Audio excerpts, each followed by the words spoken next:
ভবিষ্যতের পুরাণে বরুথনী একাদশীর মহিমা সুন্দরভাবে বর্ণনা করা হয়েছে। যুধিষ্ঠির মহারাজ পরম পুরুষোত্তম ভগবান শ্রীকৃষ্ণকে জিজ্ঞাসা করছেন, হে বাসুদেব, বৈশাখ মাসের কৃষ্ণপক্ষের একাদশীর নাম কি, তার মহিমা বা কী, তা দয়া করে আমার কাছে বর্ণনা করুন।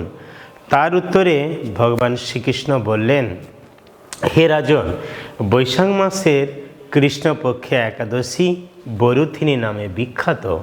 তবে এবছর 2026 সালে 13ই এপ্রিল সোমবার বরুথিনী একাদশী ব্রত পালিত হবে। পারণ 14ই এপ্রিল মঙ্গলবার 6:57 থেকে 9:30 মধ্যে। আমাদের সবার উচিত এই বরুথিনী একাদশী মহোৎসব পালিত করা আর পরম পুরুষোত্তম ভগবানের সেবা করা এবং তার দিব্য নাম জপ করা। হরে কৃষ্ণ।